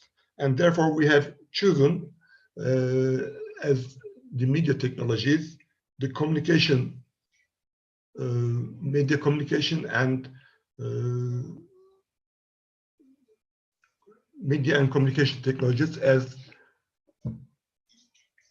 Çok özür dilerim. Burada iki paralel şey gidiyor gibi oluyor da bende. Allah Allah. Mecburen böyle yapacağım arkadaşlar. Bu şekilde görüyorsunuz değil mi?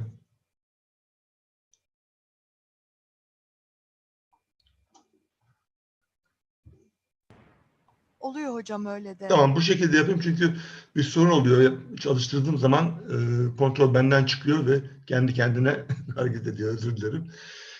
Anyway, we have two research questions.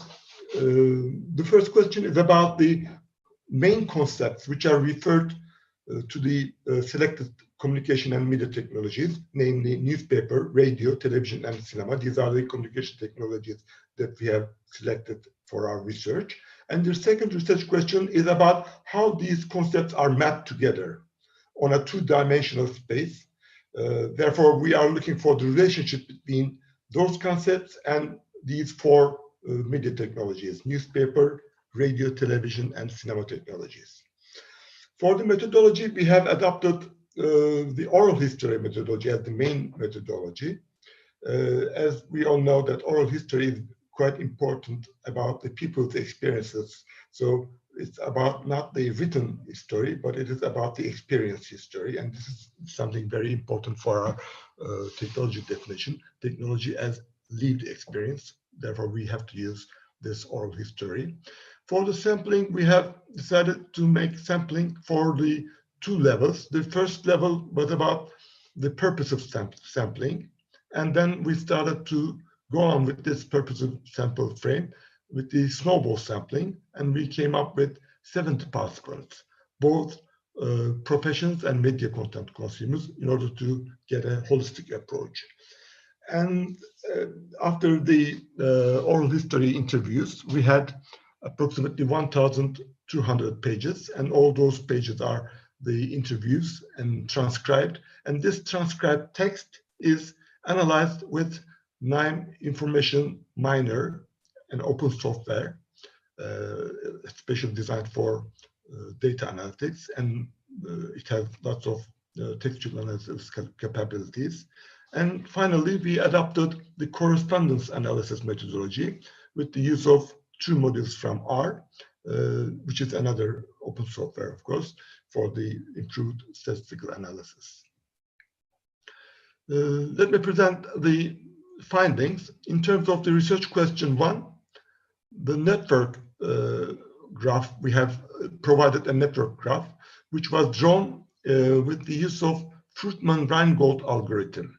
And for this graph, we use the term co-occurrence node of NIME.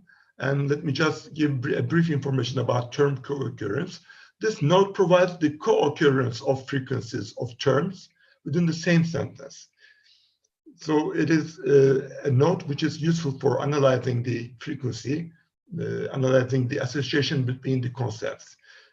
And we base on this assumption that higher the frequency of co-occurrence of two concepts in the same sentence, then there is a strong semantic association between the concepts. And this is our network graph. Those who are familiar with the graph theory probably know that those dots or those small circles are called nodes, and those are the links are called edges. And this is the whole graph. And as you can see, we have four basic technologies: newspaper, television, radio, and cinema as red circles. And we have other technology-related concepts, the main concepts, in the blue form. And as you can see at the center part, this is a cluster of concepts which are related to all four these media technologies, while there are some concepts which are related only to a specific media technology. For instance, satellite, cable, VHS, those concepts are, as a cluster of concepts, are uniquely related to television. And while these central concepts are directly related with the four media technologies, namely newspaper, radio, television, and cinema. And as we have said, there are some concepts which are specifically related to only one single technology. In terms of research question 2, we have applied the data of 4 rows, 4 technologies, and 188 columns, so 188 concepts. This is the data. We applied this data to correspondence analysis. And for the correspondence analysis, we actually followed the Bourdieu's approach for the correspondence analysis. He says that the correspondence analysis is a very good tool for expressing the social relations. And he found this correspondence analysis as a very convenient tool for the concept of field, which is a concept of the Bourdieu sociology. And from this correspondence analysis, we produced this conceptual map. As you can see, this time we have the main technologies in blue form, while the concepts in red. And as you can see, in the first quarter of this map, so lower right-hand side, we have radio and television very close to each other around with these concepts.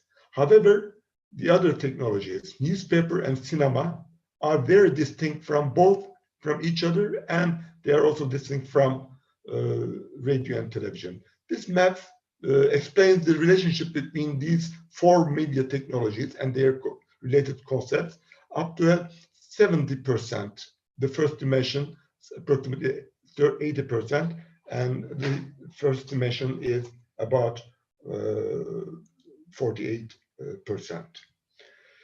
I'm sorry to interrupt, but you have 2 minutes left. Very good. I have to go on that with the conclusion. That as a conclusion, I can say that we have presented a list of concepts which are used in the narrations in our oral history interviews. So these are the basic concepts which can be used for any study who deal with the technologies of media, namely newspaper, radio, television, and cinema. And some of the concepts are having a central role in all 4 media technologies, while some others have only a specific role to a certain media.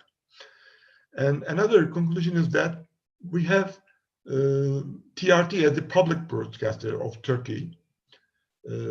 This has a very important place in Turkish media technology history. Therefore, this is reflected in our narrations. And this role of TRT can be compared with the historical role of BBC in the United Kingdom, in such a way that most of the radio and television technology developments in Turkey are basically shaped in TRT, and therefore all the concepts are related to TRT. Another important conclusion is that there are some companies, the trademarks of certain companies that are mentioned by our informants, by the narrators. For instance, Grundig was quite important because the first television broadcasting in Turkey by TRT had been started by the German government's technological aid. So German companies are quite important in the narrations. And there are some obsolete old technologies which are no longer used today, such as VHS, Betamax, Walkman, etc. They were referred frequently in their narrations by both media professionals and consumers. And finally, I can say that our conceptual maps can be used as sources of historical studies in such a way that they can be used for the understanding of the technological side of the Turkish media history. And finally, we have 2 further study suggestions. The first one is that a longitudinal study could be a contributing one for those who are wishing to study the Turkish media technology, because our study was only between 1960s and up to 2000, but a longitudinal study could be providing more meaningful data for understanding the whole change and therefore the conceptual shifts across the history.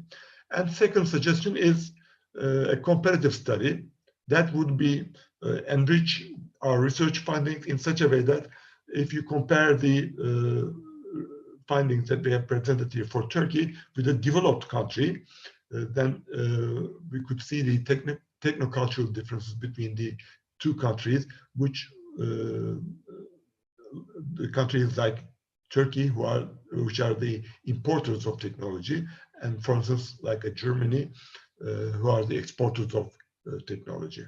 Thank you very much for your attention. I don't know if you have any questions. Thank you.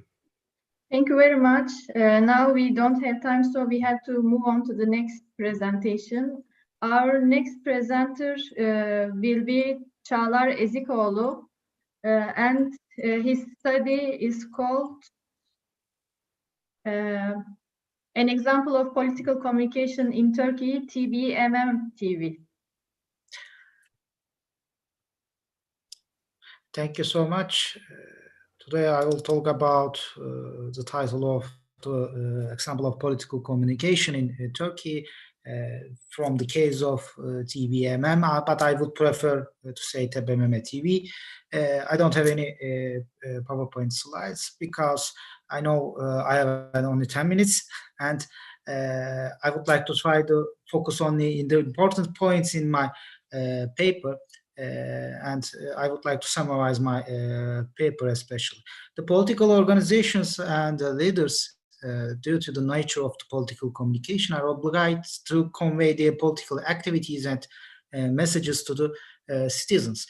How or in what way these messages should be conveyed has been one of the main fields of the activity of political communication for centuries in the world.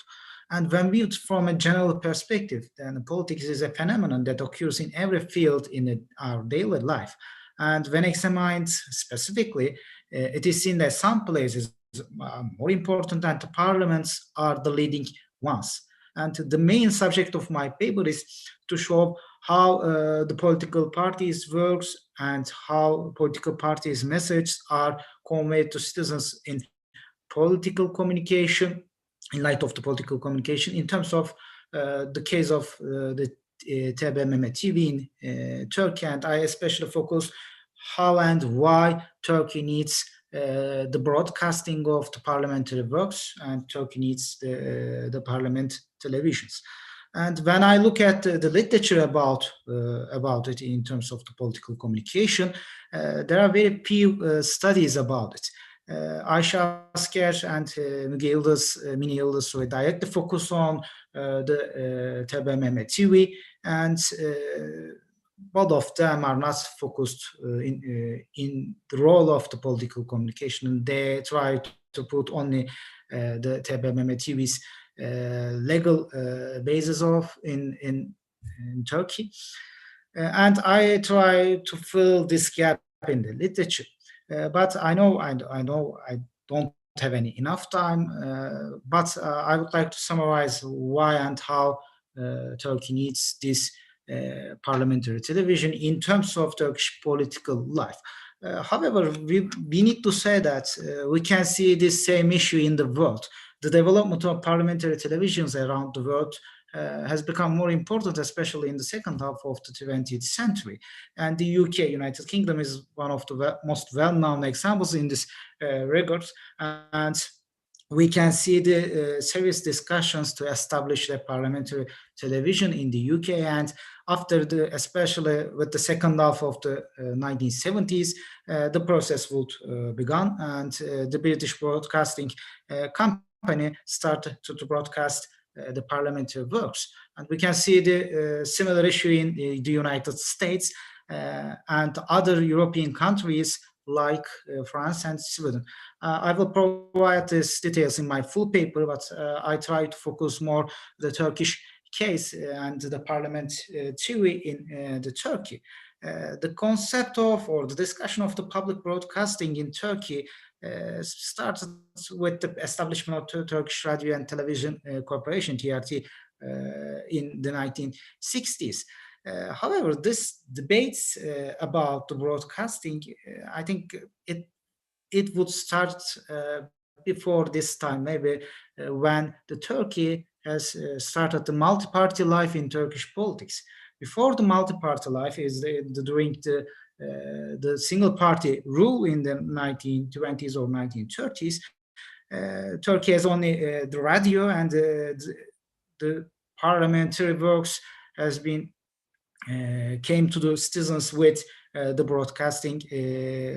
broadcast of radio, but this is not important due to this one-party term and the limited broadcast hours during this period. We can see the limited broadcast hours.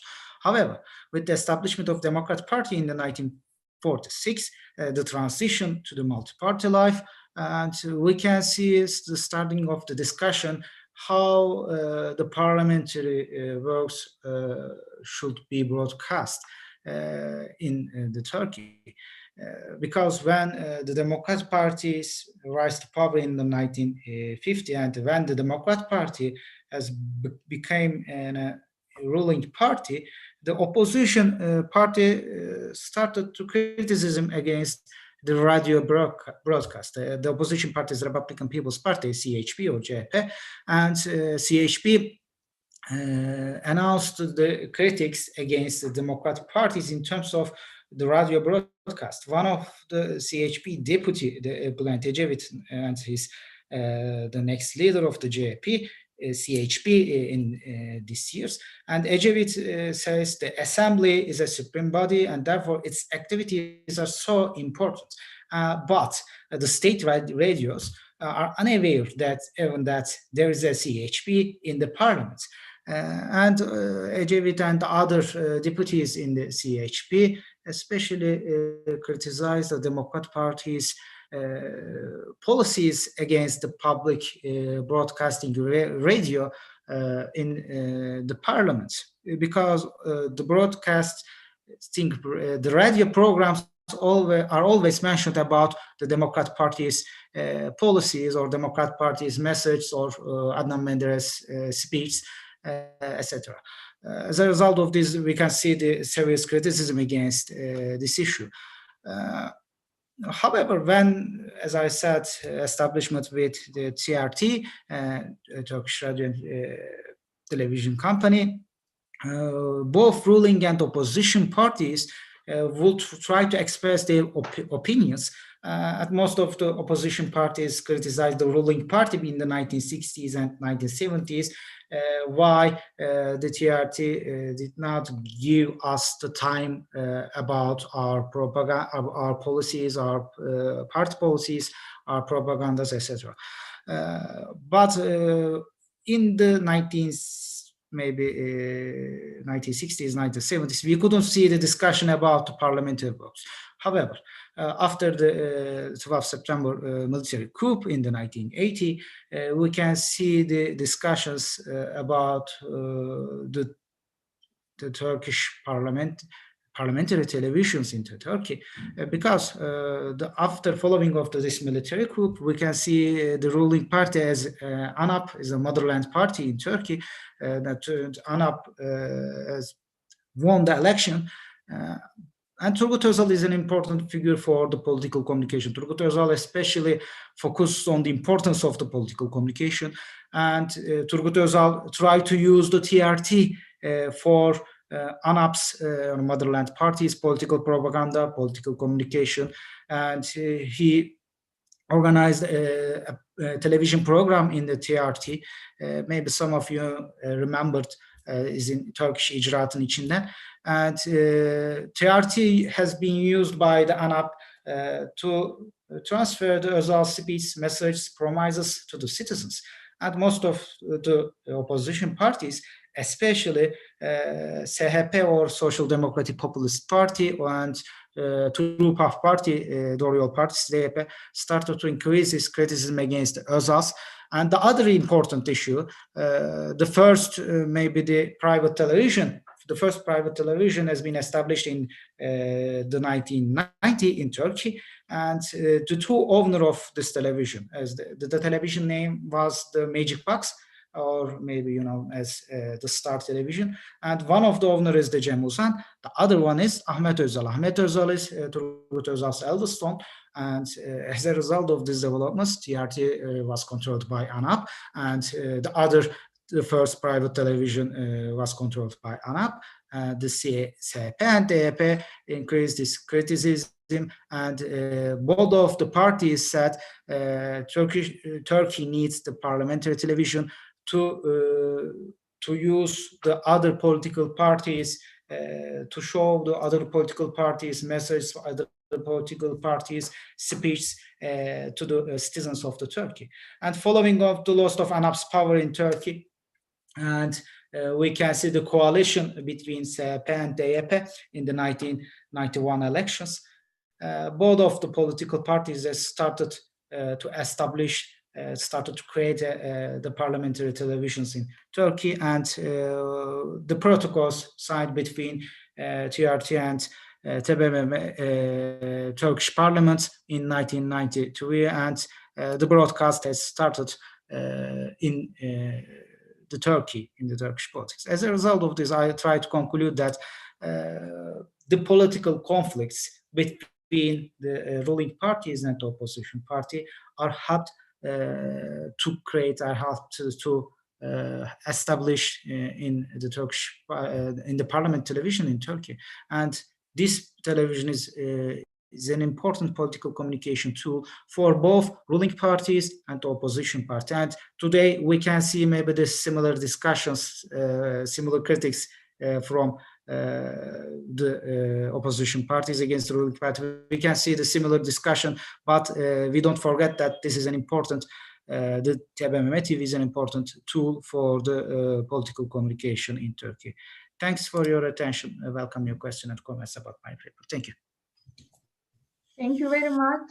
Now we will move on our next presentation, but before I have to remind you something. Normally we would have time for questions, but we really do not have time left for any questions. However, if you have questions to the presenters of this session, you may ask them during the next session if they are still online. Now let's listen Abdulatif Haji Ismail Ahmed presenting his paper, Positive Communication, the New Shift in Interpersonal Communication.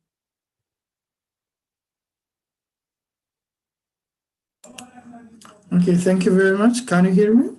Yes, we can hear you. Okay, I would like to share my screen. Is it visible, please? Yes, it is.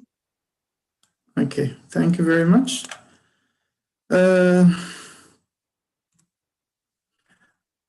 First of all, I would like to thank the organizers of this symposium for inviting me to present my paper entitled Positive Communication, the New Shift in Interpersonal Communication.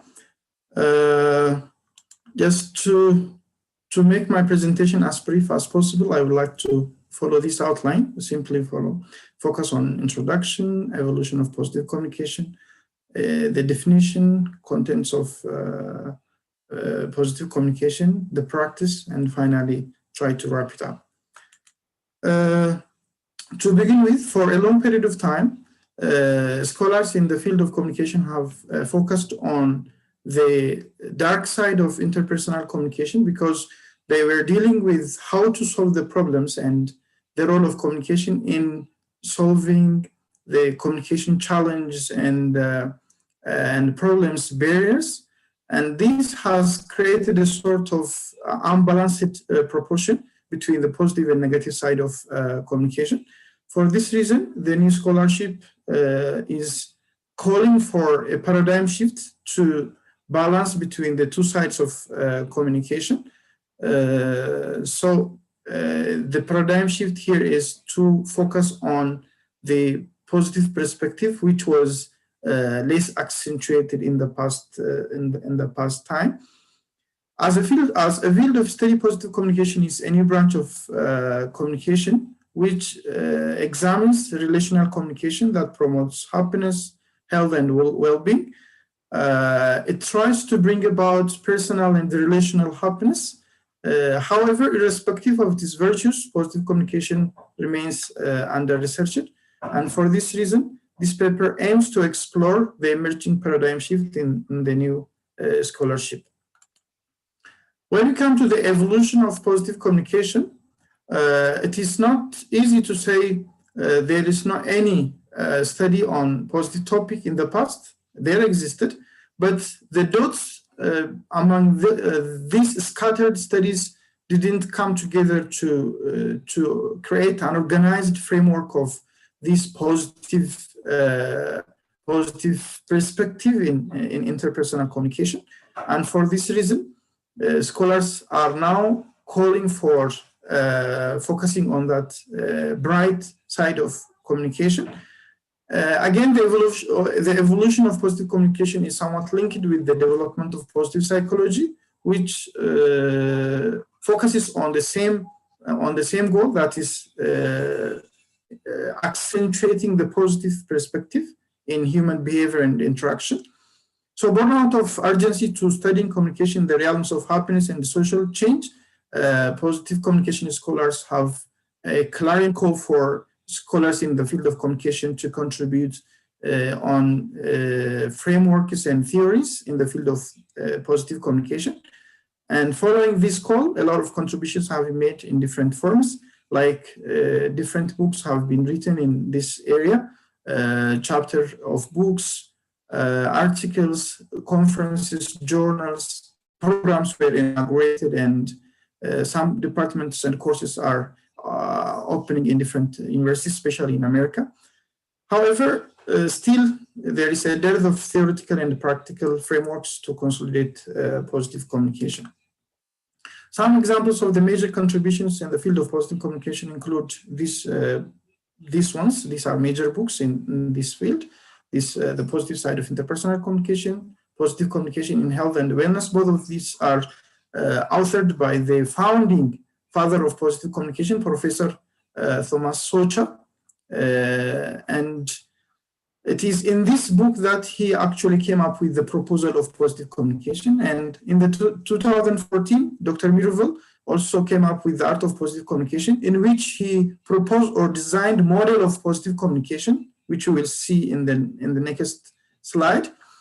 So this book is considered to be the textbook for students in that field. And last year, invited chapters made up this handbook of positive communication, and these are some few examples of the contribution in the field.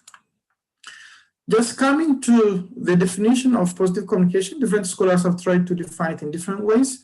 Some say it is a new branch of communication that works towards increasing happiness or well-being through interpersonal communication. Others see it as peak communication. By this, they mean those moments of interaction between individuals that bring a deep sense of joy and happiness. It is also said any verbal or non-verbal behavior that functions positively in the course of human interaction. From this, we can say that positive communication is unique in the way that it is not a mere exchange of information, but it is beyond that. It functions to affect people in a positive manner.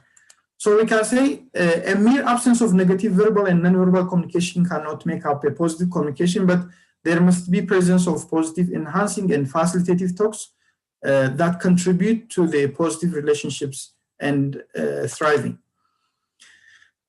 Scholars have come up with about 6 basic or major behaviors of positive communication. They say they say we can open or we can create human contact through greeting, and we can discover the unknown about people if we are asking through open-ended questions, and we can affect people when complimenting. We can deepen our relationship if we are disclosing ourselves to each other, and we can affect people and give support if we are encouraging, and we can transcend our differences if we listen with the sense of empathic understanding. I think that you can see this quote from Stephen Covey, who says the biggest communication problem is We do not listen to understand, we listen to reply. So this is the model of positive communication, as I've said earlier, just combining the 6 behaviors of positive communication. Dr. Mireville came up with this model of communication. And he believes that if we practice positive communication, incorporating those 6 behaviors of positive communication, we can transform any ordinary moments into extraordinary ones. So it is to mean that positive communication is a powerful tool, but it needs practice as it is an art. It needs to be practiced in our daily lives because it is an art. It can be learned, mastered, and practiced. So to bring about positive change in our life, we need to practice it in different aspects of our life. For instance, we can use I statements focusing on the behavior, not on the person. And we need to take care of our words because the negative words and comments that comes out of our mouth may really break the hearts of people that may not be compensated with less than 5 positive words. In conclusion, as I've said earlier, for decades, scholars have focused on the dark side of communication. And now there is special, the positive communication warrants special attention.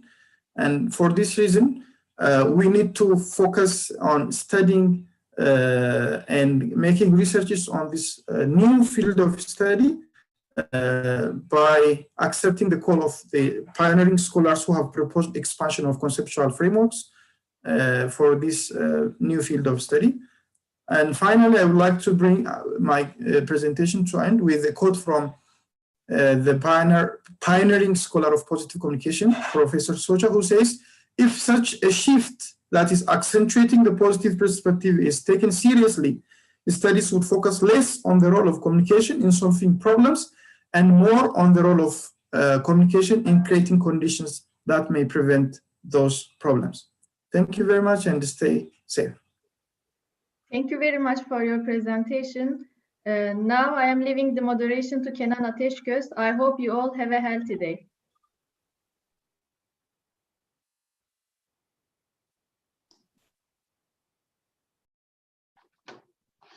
Hello to everyone. You all welcome to our session, which is gonna be about theory, analysis, and education. Totally, we are gonna have 5 presentation. We are gonna exclude Mohammed Saud and his friends' presentation. We are gonna postpone it to the Friday night. It's gonna be in the last session of the Friday. Today, now we are gonna start with the Aynur Sarısakaloğlu